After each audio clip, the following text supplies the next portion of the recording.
All right, let's get cooking. Welcome to the latest edition of Chin Check Sports Radio. I'm your host, JD. I want to thank you all for taking the time out to join us. And as always, we welcome any suggestions, feedback, comments, and criticism, which improves the quality of our program, which ultimately improves your listening experience. Before we get started, I want to tell all of you thank you for your tremendous support. People are slowly but surely finding out about who we are and what we do. They enjoy and respect the passion with which we speak. But as I always say here at Chin Check Sports Radio, we do this because we love it, as I simply sharing our passion with you all as we continue to build our listening army to take over the world. We know that we are your go-to on YouTube for Dallas Cowboys coverage throughout the NFL season, as well as any all Dallas Cowboys coverage throughout the year. And we definitely wanted to touch basis on the 2026 Dallas Cowboys offseason. Obviously, free agency is in full swing. This is the time where the Cowboys are trying to offer contracts to key players, namely George Pickens, who has in place with the franchise tag. Is going to result in a guaranteed salary of $28 million with the hopes of trying to work out a long-term deal. This is something that we were saying during the season as George Pickens was playing very well. Cowboys should have tried to lock him in on a deal earlier where the price tag would have been a lower price tag, but at the same time weighing that George Pickens every now and again does have a way of loafing in games and sometimes not giving maximum effort. So those are things that a GM has to kind of take those things into consideration. But for right now, George Pickens is going to play on a guaranteed franchise tag if a long-term deal is not finalized on $28 million. Kicker Brandon Aubrey wants to be the highest paid kicker in NFL history, hoping for a salary of at least, $10 million a year or something like that. So the Cowboys place a franchise tender on him, which means that a team can offer Brandon Aubrey a contract, but the Cowboys have the right to match it. So again, you have a guy who can kick a field goal probably for 70 yards, who is a very useful weapon, and a guy in George Pickens who catches everything around him. So these are decisions that the Cowboys definitely have to make. Because the Cowboys definitely restructured some contracts to free up some cap space. They restructured contracts of Dak Prescott, one CeeDee Lamb, one Tyler Smith, one Terrence Steele. Trying to figure that part out because we wanted Terrence Steele escorted out of town, but I saw an article the Cowboys feel that maybe Terrence Steele can be saved. I tend to feel a little bit differently. And one Kenny Clark, who coming from the Green Bay Packers and was absorbing that contract, the money was restructured. However, the problem with restructuring contracts is kicking the can down the road. It gives these guys more of a signing bonus, but however, that higher bill is going to pay on the long end. So if guys are cut, it creates some dead cap money, which hurts a team in trying to pursue free agency, which seems to be a staple of the Dallas Cowboys when you wonder why the Cowboys are not very active in free agency sometimes, even though Jerry does deserve our criticism, but that's some of the reasons why. Because you're just loaded in dead cap money where you keep on restructuring contracts to free up cap room in the immediate, but in the long term, it becomes a problem. So now when guys are not playing to that level and, when they're not playing to the level as they once were, they end up getting injured and they get cut. That's the problem. So now they're sitting on all that dead money. So those are some of the things that the Cowboys have been known to do. Folks, you have 30 years where, quite frankly, has not worked. But it is what it is. So the Cowboys have been dealing with a lot of changes, especially on the defensive side, getting a whole new defensive coordinator and even going to a whole new defensive scheme. The Cowboys plan on going to a base 3-4 defense. Now, for my younger Cowboys fans, the base 3-4 defense is what they ran in the last couple years of Bill Parcells, all throughout the Wade Phillips tenure, and then it got changed on the Jason Garrett era. The 3-4 defense can be a very good defense. I believe it raises hell against the passer. We can rush the passer because you have to have these great linebackers and you can kind of disguise your blitz coverages and stuff like that. So that's definitely a good thing. You're definitely going to need that big run stopper, which is one of the free agents that why we think this particular player was signed. Because with the current defensive tackles that the Cowboys have now, we don't think it's really going to work. And the Cowboys, again, last ran this, if my memory's correct, they swapped to a 3-4 in 2005. Again, that was a staple of the Bill Parcells' era, especially coaching with the New York Giants. Again, that 3-4 defense, you had a Lawrence Taylor on the outside, a Harry Carson, definitely a younger player in Carl Banks and Pepper Johnson. So that was a strength of that particular squad, especially the linebackers on that Giants defense. Again, an athlete like a Lawrence Taylor can definitely disguise their coverage and stuff like that. It does leave you a little bit susceptible to the run, which is why you need that big mammoth defensive tackle. Now let's fast forward to those early 2000 Patriots that was winning Super Bowls. Big guy, Mount Ted Washington in the middle to be able to plug the run. Then later on they drafted one big Vince Wilfork to plug the run, where all their job is to line up on that center, maybe shift on that guard, but definitely line up in the A gap, generally on center, and basically eat those blockers. So that's basically was the whole point of a 3-4. Did the 2000 Ravens, now we're not Ravens fans, did they run a version of a 3-4, or did they run a 4-3? So please, any Ravens fans, definitely let us know. But you got to have the linebackers for it. When the Cowboys ran a 3-4, you had DeMarcus Ware. Even though Jay Ratliff was not your prototypical nose tackle in the 3-4, he definitely did a job. It was something about this guy that had a motor. They tried it with LeRoy Glover originally. We felt he was too small to play in that role. They brought in Jason Ferguson. Eventually tried to bring in One Tank Johnson. But Jay Ratliff really solidified that defensive tackle position, definitely making plays, definitely getting into the passer. So definitely want to see what the Cowboys do. You got to have some uber linebackers. And going back to those Patriots linebackers. Now let's go. Willie McGinnis, current head coach Mike Vrabel, Teddy Bruschi, Teddy Johnson, when they originally won those first couple Super Bowls. Then later on down the line, Roosevelt Colvin, Adelius Thomas. So, even throwing Junior Seau was a linebacker on that undefeated team. So you got to have super linebackers to make the transition to the 3-4 defense and to make it successful. There's a lot of question marks about the Cowboys linebackers. Their best linebacker is DeMarvin Overshown. However, he's been injured his first couple years playing. He has the explosiveness, he has the athleticism, but he can never stay healthy. So there's definitely questions at linebacker despite the free agent signings that we're definitely going to get into. But it all starts with a change at defensive coordinator, removing Matt Eberflus out the building, and they happen to pick up the Philadelphia Eagles passing game and DB coach, one Christian Parker, who is a very young guy, believe it or not. Most of the Cowboys' new defensive staff are all young guys, so I would definitely give them credit about that one. First time, being a D coordinator. Start off with the Green Bay Packers in 2019 to 2020 as a defensive quality control coach. What the hell is that? They tend to break down film, they analyze data, and they have different scouting reports. The Denver Broncos as a DB coach from 2021 to 2023. We also believe that Vic Fangio was the head coach of those Broncos in 2021 and definitely with the Eagles in 2024 and 2025 under one Vic Fangio, who was a defensive coordinator. So definitely goes a lot to say about him. The defensive line coach, one Marcus Dixon, age of 43 years old. Believe it or not, was a Cowboys practice squad player from 2008 to 2010. He famously had a case in Georgia where the Georgia Supreme Court threw out his conviction from basically statutory rape, misdemeanor statutory rape, where he was convicted, and the Georgia State Supreme Court, they later overturned his conviction. Definitely do your research on that. But definitely was the D-line coach for the Rams in 2021. I'm sorry, the assistant D-line coach for the Rams in 2021. The D-line coach for the Broncos in 2022 and 2023. The Vikings defensive line coach in 2024 and 2025. And we'll definitely give him his credit. Those Vikings D-lines were pretty solid. So definitely he's there bringing some pedigree. Scott Simmons, S-Y-M-O-N-S, is an inside linebackers coach.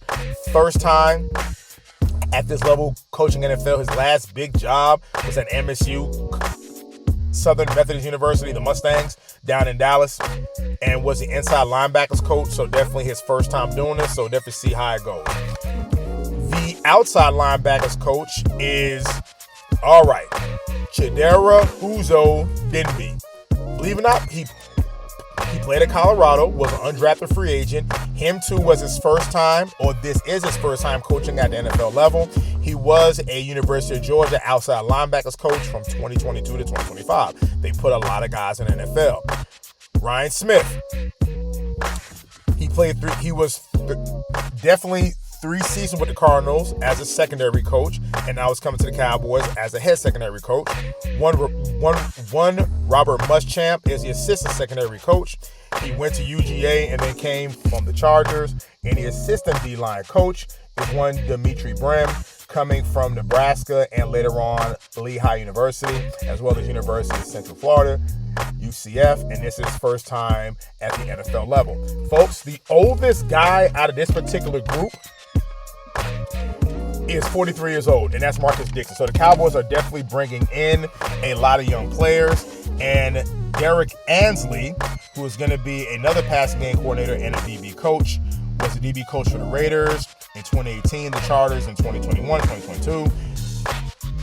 2023, the defensive coordinator, the Green Bay Packers passing game coordinator in 2024 and 2025. So let's just double check that, because we definitely don't like to give you all any false information about the players that are coaching. So bear with us 1 second here as we look up Derek Ansley, and we're going to look up his history. He is 44 years of age, and looking at it, he plays safety at Troy. Again, was the Oakland Raiders DB coach in 2018, went to University of Tennessee, the Chargers in 2021 and 2022 as a DB coach, the Chargers as a defensive coordinator in 2023, the Packers passing game coordinator in 2024 and 25, and now the new Dallas Cowboys defensive backs coach and passing game coordinator. So definitely a lot of young talent on that Cowboys roster. Definitely coaches definitely getting their first opportunity. At this point, what the hell have you have to lose? I will give Jerry Jones credit. This is very rare that he generally brings in older established players. So Jerry decided to really kind of step up and really kind of take a chance on a bunch of young guys. So definitely gonna give him that kind of credit for really to say, hey, we got some fresh blood, so let's really give it a shot. So hey, it is what it is. Now we're bringing in first-time coaches. We hope they're not in over their head. It's been a success before with the Cowboys. Again, going back to the Jimmy Johnson era, basically bringing in his entire staff, most of the entire staff from the University of Miami, who are all college coaches, and from 1989 to 92, winning that Super Bowl. So you got to have a little bit of patience, and you have to have the personnel, because right now the Cowboys don't have the personnel. So definitely the Cowboys this offseason have spent some money in free agency. When you look at that. And of course, we feel some other players the Cowboys they could have gotten. Definitely the Cowboys have gotten their fair share of criticism by not really doing anything in free agency. But their biggest signing was one Jalen Thompson from the Cardinals, 3 years, $36 million.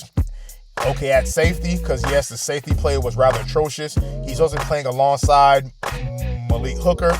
We not completely sold on one Malik Hooker yet. But is he better than Donovan Wilson? Yes, absolutely. Because Donovan Wilson was a good run stopper, got paid, and really didn't do a damn thing. He seemed to be totally lost in coverage, and he needed to be escorted out of town.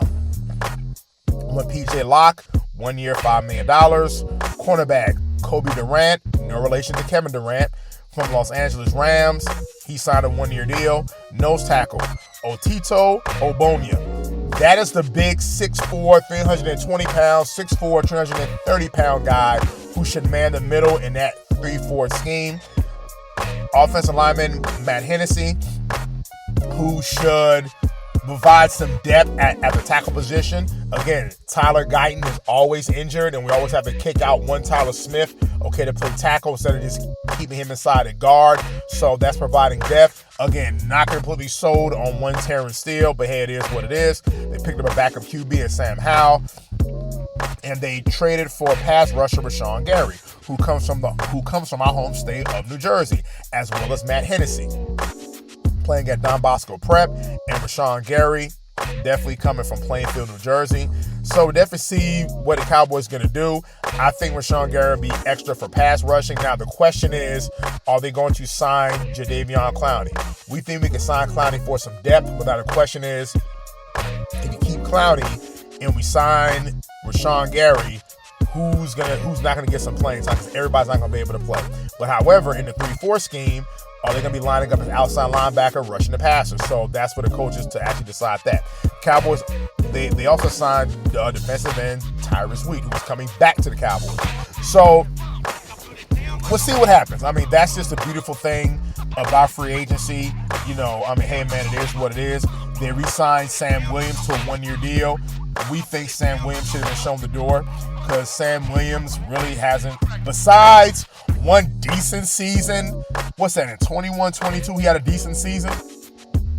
Sam Williams was supposed to step up last year, and really didn't see what Sam Williams did last year. So, I'm not completely sold on him. Now, yes, maybe coming back from a torn ACL in 2024, his first year back in 25, which is why he signed a 1-year deal. So this is a 1-year proven deal for Sam Williams. So, so we see what happens there. So the question is, are you going to bring back Jadeveon Clowney, who was their best and most consistent pass rusher? There's Dante Fowler's on the team. So, so we'll see what happens there. A few losses. Cowboys traded Osa Odighizuwa to the San Francisco 49ers. Osa was a solid player. Definitely solid interior. Wasn't great against the run. Again, he was on that defense when they were getting ran all over. So it is what it is. But we definitely like Osa, in which Osa nothing but the best. And he too, ironically, signed a big contract last year, right before the start of the 2025 season, and he traded the very next season, we believe, for a 3rd-round draft pick. And of course, you can always use more draft picks. Safety Wanye Thomas, solid contributor, nothing spectacular. Signed with the Colts. And Jalen Tolbert, wide receiver, signed with the Miami Dolphins. And really, Ryan Flournoy really showed himself to be the 3rd wide receiver behind CeeDee Lamb and behind George Pickens. So definitely not that big of a loss right there. So, the Cowboys, now this goes into the draft. What the Cowboys going to do with the players that they're going to draft, we'll see what happens. Now, however, the Cowboys have 2 first-round picks. Everybody is saying the Cowboys should be drafted on defense. That is a conventional thought. We don't have a problem with that. We like the fact that the Cowboys are moving on from certain players. Matter of fact, the Cowboys was damn near last in every statistical category on the defensive side. Yeah, guys can't be there. Even traded, there was another D tackle that was traded that was recently just traded from the Cowboys. And damn, you're going to have to forgive us. And we don't mean, let's look up Cowboys D tackle traded. And that would be Solomon Thomas to the Tennessee Titans for a 7th-round draft pick. So you definitely had to do something. I mean, you had Solomon Thomas, Osa, you had a lot of guys on that squad who, and even with that, and the defense was awful. So you might need to upgrade the defensive line, especially changing to a 3-4 lineman. Cowboys are still going to keep Quentin Williams. It looks like obviously they restructured the contract of one Kenny Clark, so it looks like that those guys are basically going to be your defensive starters. Do you plug big man Obonia on top of center, have Quentin Williams on the other side, and have Kenny Clark on the other side? Then now goes into your DeMarvin Overshones, your Rashawn Gary. So how they're going to do it, so it'll definitely be interesting to see. The Cowboys have 2 first-round draft picks, and the conventional thought is the Cowboys need to draft on defense. We agree, because the Cowboys were just atrocious on defense. And history has shown from the year after the Cowboys are awful on defense, they generally draft mostly on offense. Let's go back to 2004 under Bill Parcells. Now, it was ironic, his first year in 2003, he had the number 1 ranked defense, running a 4-3 under Mike Zimmer, who was a defensive coordinator, then came back as a defensive coordinator and got him up out of there after 1 season. So So under Mike Zimmer, the Cowboys defense was ranked number 1. That's with Dexter Coakley and smaller players, stuff like that. The very next year, that Bill Parcells did nothing in free agency, the Cowboys defense was atrocious, especially the cornerbacks. The very next year, transition to a 3-4, you have to draft all defensive players, and we'll get into some of the players that was drafted. In 2020, Cowboys had an awful defense. They had to revamp and draft every other player on defense in 2021. We'll get into some of that. And ironically, with Osa Odighizuwa getting traded, that was the last member of the Cowboys draft class of 2021 who was on the team. So as of right now, the Dallas Cowboys have no players from the 2021 draft on that team right now. So, and now the Cowboys are in for a major overhaul again on defense. However, historically, the numbers are kind of mixed here when Cowboys draft a defensive player in the first round. Now, in terms of offensive players, the Cowboys draft Hall of Famers. Troy Aikman, Emmitt Smith, Michael Irvin. That's in the late 80s and early 90s. Let's go back to recent history. Tyron Smith, Zach Martin, so these are 2 first ballot Hall of Famers. Travis Frederick would have been a Hall of Famer if not for his autoimmune disease.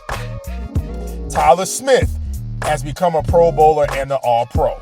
Dez Bryant, CeeDee Lamb, Ezekiel Elliott his first couple years. So the Cowboys know how to draft on offense. Tyler Guyton, the jury's still out on him. Kind of a mixed bag, so to speak. So he's the only real first-round draft pick that the Cowboys has not been an instant hit. Most other offensive players who they drafted have been an instant hit, a key contributor. The only one is Tyler Guyton. So the Cowboys have a clear track record, really since 2010, about drafting quality offensive players in the first round. However, on the defensive side, it's rather a mixed bag. And we can take this all the way back to 1996 when they drafting Shante Carver. I think it was at 94, 95 with Shante Carver. We're going to say 94. Why that draft class gets overlooked because the Cowboys, believe in the second and third round drafted future Hall of Famer, probably the greatest offensive lineman of all time, one Larry Allen. So it more than makes up for the Shante Carver debacle. However, Shante Carver was a first-round draft pick who should have been there to pick up the pieces after Charles Haley and Tony Torre moved on. Now, let's go back to 2002. The Dallas Cowboys, picking number 8, picked safety Roy Williams out of Oklahoma. And Roy Williams definitely was a solid player for the Cowboys. From 2002 to 2008, first team All-Pro in 2003, 5 times Pro Bowl in 2003 through 2007, and obviously the All-Rookie team in 2002. Roy Williams was a solid player, definitely a great player at Oklahoma in the Red River shootout, a Red River rivalry against Texas. The famous play where he jumped the goal line and he hit the quarterback. And we believe that was Chris Sims. He hit the quarterback by leaping over the line. And people forget, those early 2000, late 90s Oklahoma teams were sending guys to the pros. So Roy Williams was that guy, was a solid player for the Cowboys. Definitely a thumper. So he definitely had an era of safeties. Rodney Harrison, Brian Dawkins, guys that can hit like safeties that definitely changed the game. The problem with Roy Williams, as a league at that time started to evolve more into a passing game, he definitely got exposed in coverage. But definitely a solid player. In 2003, that was Bill Parcells' first draft. Drafted Terrence Williams, cornerback out of Kansas State, number 5 overall. Terrence Williams played for the Cowboys from 2003 to 2011, 2 times Pro Bowl, 2007 and 2009, and All-Rookie team in 2003. Now, of course, we have to look at players that could have came to the Cowboys after the fact. Terrell Suggs was drafted number 10. Terrell Suggs right now should be in the Hall of Fame. How the hell did Jared Allen get into the Hall of Fame before Terrell Suggs? We don't know, but it is what it is. Like Terrell Suggs should be in the Hall of Fame at number 10. Troy Polamalu at number 16. Enough said. First ballot Hall of Famer.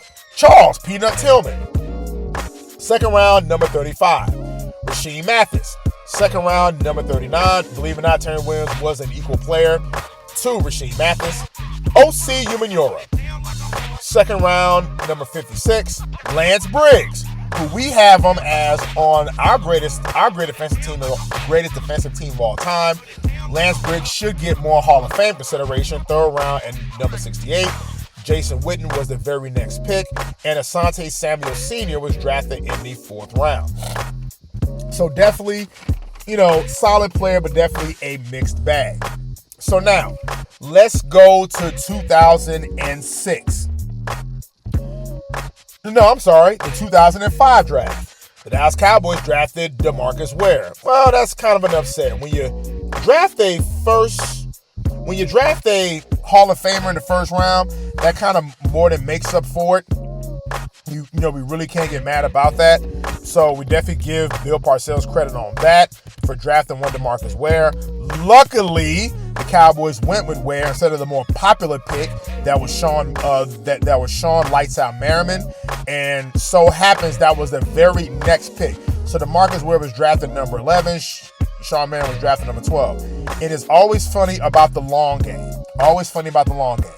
Initially, when Sean Merriman came into the league, he was literally a nightmare. He was called the NFL's monster, and definitely did his thing. So, you had Cowboys fans, they won't admit it now, but they were upset that the Cowboys did not draft one Sean Merriman, and they ended up getting DeMarcus Ware, and wouldn't you know how the careers turned out.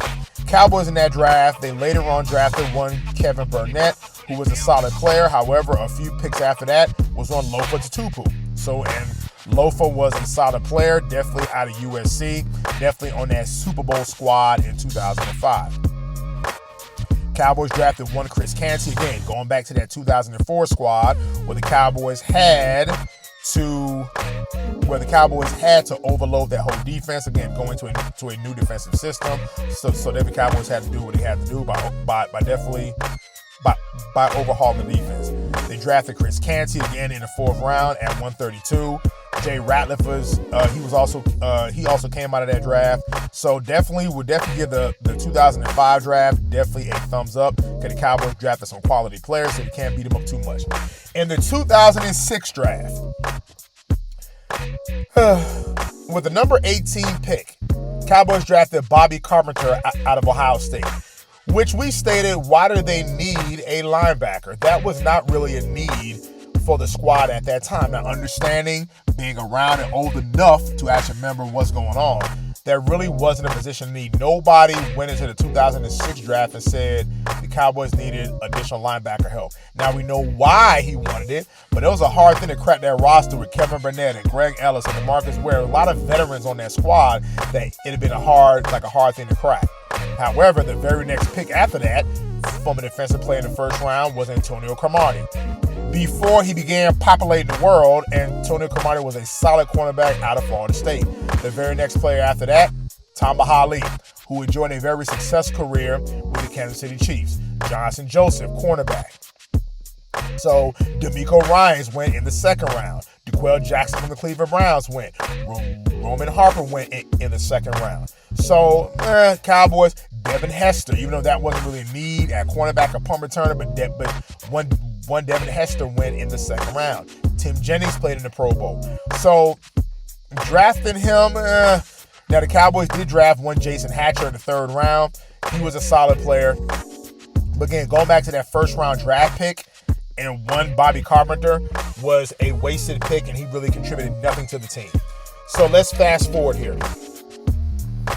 In 2015, the Cowboys, and what's interesting, the players that they could have had Landon Collins, Daniil Hunter, who quietly has 114.5 sacks, Zadarius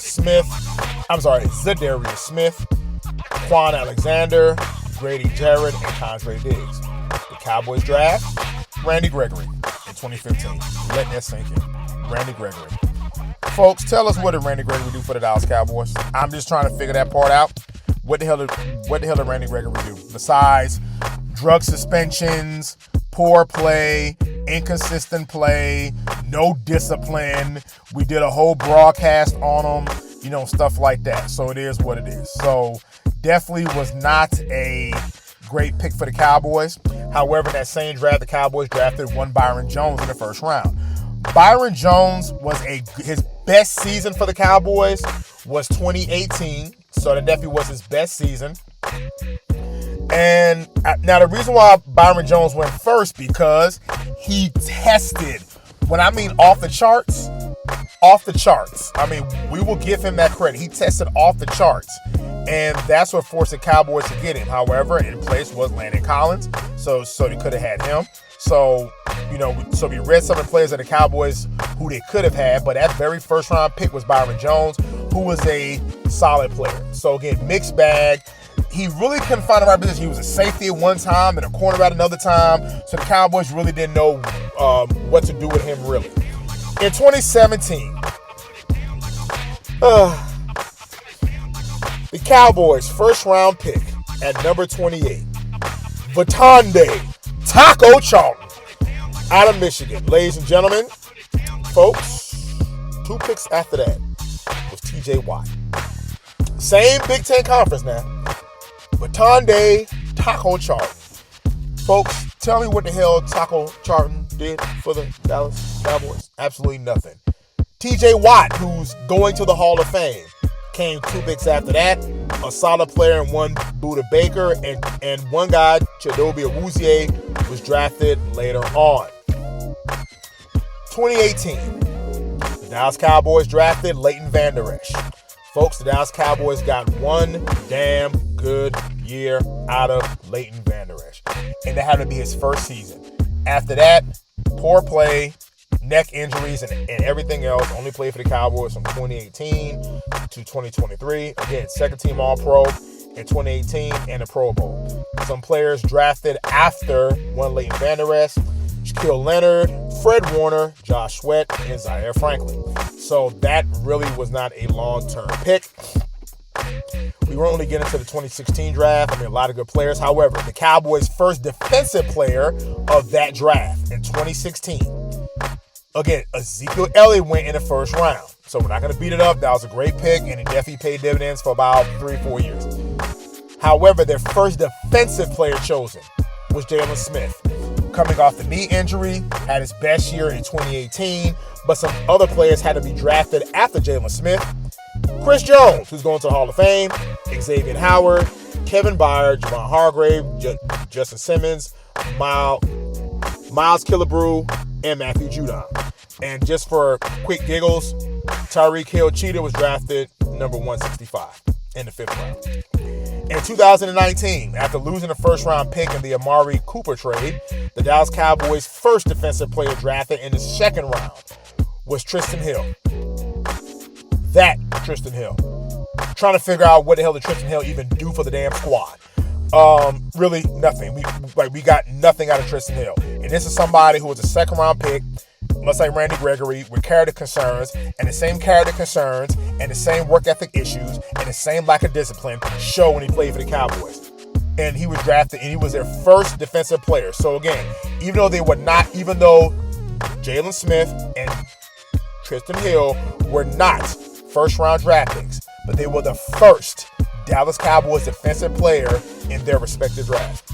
Some other players drafted in that 2019 draft after Tristan Hill: Max Crosby, Julian Love, Andrew Van Ginkel, and Dre Greenlaw. What saved the Cowboys for a couple years was drafting Tony Pollard at 128. In the 2020 draft, Cowboys drafted Trevon Diggs, 2nd-round pick, first defensive player chosen.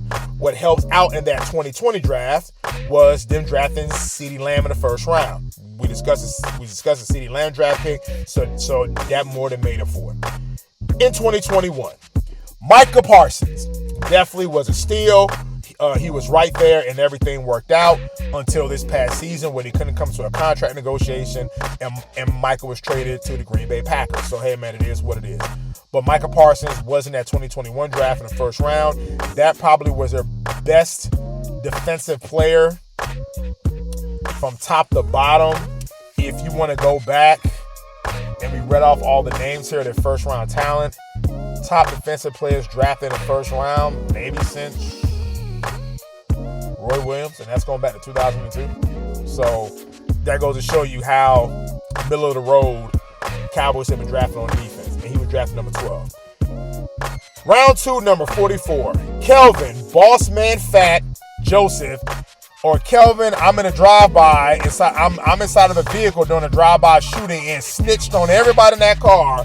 Kelvin, boss man, Fat Joseph, drafted number 44 out of Kentucky. What is it with Dallas Cowboys second-round draft picks with character concerns, injury concerns, and not making it happen? Randy Gregory, Tristan Hill, Kelvin Joseph, your injury concerns, Jalen Smith. I don't know what it is about the Cowboys. Stop drafting projects in the second round and trying to outsmart the room. However, 3 picks after that, Asante Samuel Jr. Let that sink in. Round 3, you have the aforementioned Osa Odighizuwa, who was just traded. Chauncey Golston, Deshaun Wright, who had a career resurgence with the Chicago Bears under the tutelage of one Al Harris, Jabril Cox, Semi Fehoko, and here's a funny part. Drafting Semi Fehoko, a couple picks after that, or the very next pick, Talanoa Hufanga. And the Cowboys are still trying to get their safety situation taken care of. Hufanga, solid player, a little bit injury concerns, but definitely better than what the Cowboys are trotting out there, at safety. Now, something that's very pronounced about the 2021 Cowboys draft class with Osa Odighizuwa not being there. We just mentioned this before. The last person who's on it. So nobody from the Dallas Cowboys 2021 draft class is still with the damn team. Let that sink in. Folks, I really want you to understand that. We're 2021, 22, 23, 24, and 2025. 5 years. Nobody from that Cowboys draft class is still on the team. This one, guys are supposed to be getting new contracts. Guys are supposed to be entering their prime. And nobody from that draft class is still on the damn team. And yet we're drafting defensive players. Once again. 2023. Y'all can't make this stuff up. Good people. The 2023 draft. Mazi Smith. First round, number 26. Yeah. That Mazi Smith. Damn. That's all you can say. With the Jets now traded for one Quentin Williams, definitely could not get the job done in more ways than one. Definitely a disappointment. We felt Mazi should have been escorted out of there a long-ass time ago. And it is what it is. We saw pretty much from year one, he wasn't making it happen. And, there you go. So Mazi Smith was a damn bust in 2023. DeMarvin Overshown drafted in the 3rd round, number 90. Again, solid player, explosive. He jumps off the screen. He can never stay healthy. Folks, I'm out on DeMarvin Overshown. I'm sorry. Injuries say something. Sean Lee was a damn good player. All-Pro, Pro Bowler, all the potential in the world. Playmaker, could never stay healthy. Leighton Vander Esch could never stay healthy. What are we doing here? We're tired of repeating the same damn thing. Valami Fehoko and Eric Scott were the defensive players drafted. Now, folks, looking at the Cowboys wire. Boy, when you start digging. Grading every draft pick from the Cowboys 2023 draft class. Folks, we can't make this up. This is quoting from reading from Cowboys Wire by Ben Grimaldi from USA Today Sports. Ladies and gentlemen, he wrote, the Cowboys needed a massive man in the middle to help stop the run. That has been one of the weakest parts of this team over the past 3 seasons, and Dan Quinn decided he had enough. After re-signing defensive tackle Jonathan Hankins in the offseason, the Cowboys doubled down on a position, adding a run stopper for the future.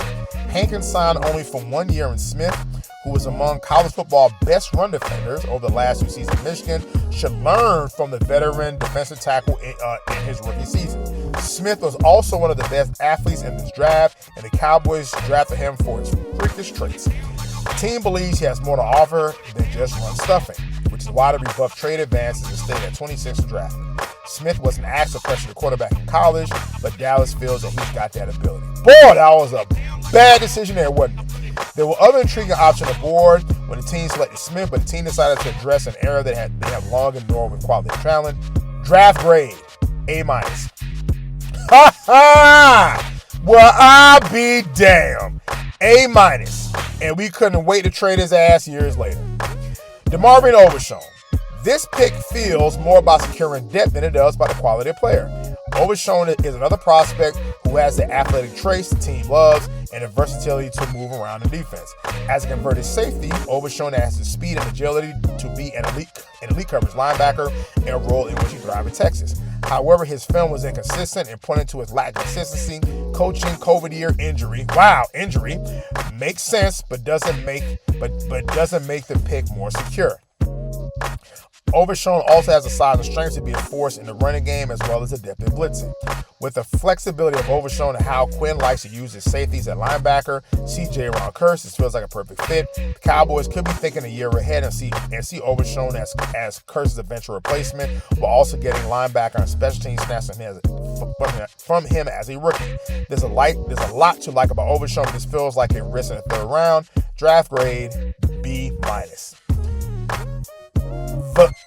Viliami Fehoko Jr. Fehoko was another pick the Cowboys targeted to get better in stopping the run, but unlike Smith, he was ultra productive as a pass rusher. With 9 sacks and 19 tackles for a loss last season, Fehoko was a Mountain West Defensive Player of the Year. He was an energetic player who can win with hustle as well as skill. This was a questionable pick since the Cowboys needed some offensive weapons and needed someone to protect quarterback Dak Prescott. The team instead selected a player when they didn't have much of a need, but Fehoko's elite ability to stop the run was hard to pass over.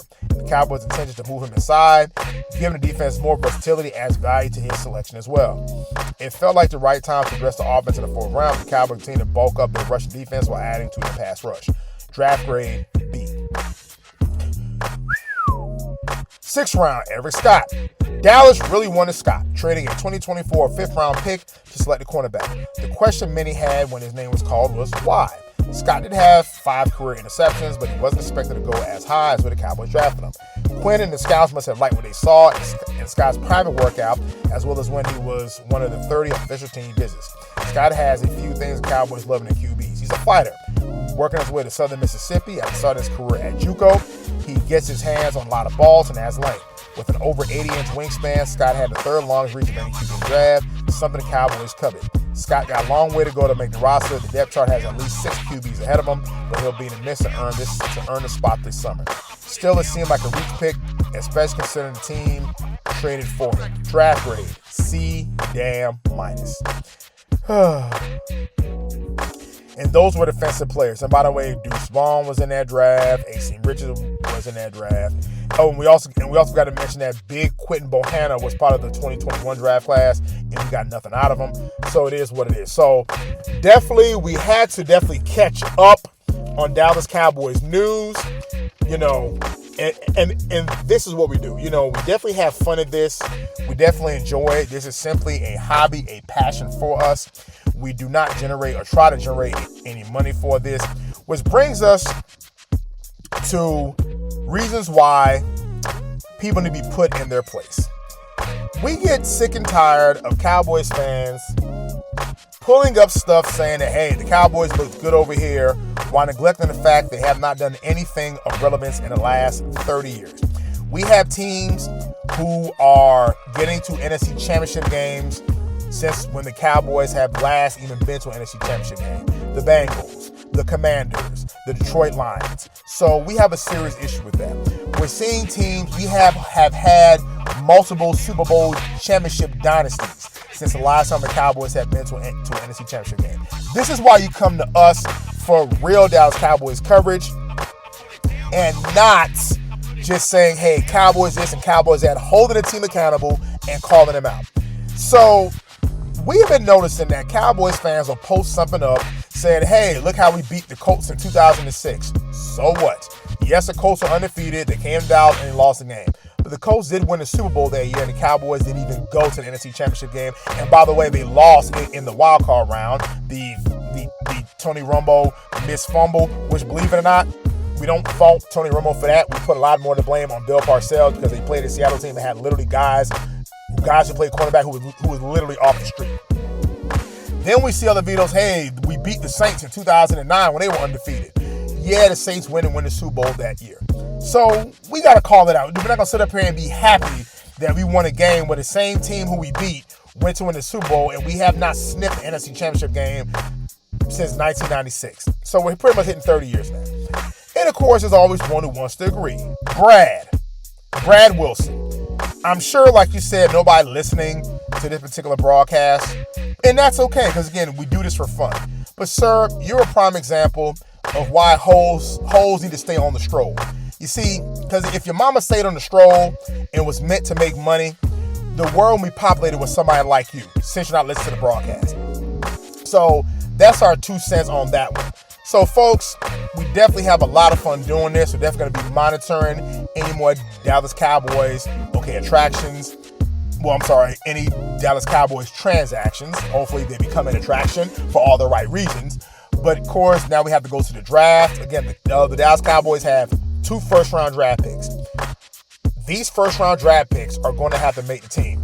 We also forgot in 2008, Mike Jenkins drafted out of South Florida. Excuse us. 2008, Mike Jenkins drafted out of Florida. And the other first-round draft pick was running back Felix Jones. Mike Jenkins was drafted in the first round, had his best season in 2009, was a solid player. So once again, the Dallas Cowboys have a mixed bag in terms of drafting defensive talent in the first round. They've gone so far as drafted Hall of Famers, DeMarcus Ware. They drafted solid players, Greg Ellis. Greg Ellis was drafted in 1998. Now, I know, unfortunately, Greg Ellis will forever be tied to the Cowboys passing on Randy Moss. And Randy Moss beating the Cowboys every time they played them. But for those of us that's older than you need to understand the reason why the Cowboys passed on Randy Moss. The Cowboys had a serious public image issue where the common thought was Cowboys a team of a bunch of criminals. You had guys going to jail, guys getting arrested, and these weren't even including star players. We're talking about Michael Irvin, with whatever he had going on, smoking crack with hookers in a hotel room. So the Cowboys really had a serious public image issue where they wanted to clean up some of their image. Well, they wanted to clean up their image. Randy Moss, the reason why he was at Marshall, being thrown out of 2 top schools, Notre Dame and Florida State, eventually settling in to Marshall in his home state of West Virginia. Randy Moss came with a lot of baggage. Yes, Randy Moss, the story that he met with Deion Sanders, who was an active player with the Cowboys at that time, and he thought he was going to get drafted by the Cowboys, and the Cowboys drafted Greg Ellis. Greg Ellis was a solid player, a gentleman by all stretch of the imagination. So again, you could have had Randy Moss, Cowboys drafted Greg Ellis. So again, on the defensive side, Cowboys have a very mixed bag. And this draft is going to set the tone for the next couple of years because you're hoping to bring in players who's going to be some contributors here. This is why we're bringing these guys in here. And to really understand this, the Cowboys, again, their linebacker room is not the greatest in the world. Their cornerbacks, even though we signed guys on free agency, we still got Shavon Reveille, who's a young player coming off the ACL, looked horrible in his rookie season. When this spot, I'll say he has all the physical goods, but this is a kid who had not played football really in a whole year, because even his final year, he hurt his ACL that September or that October.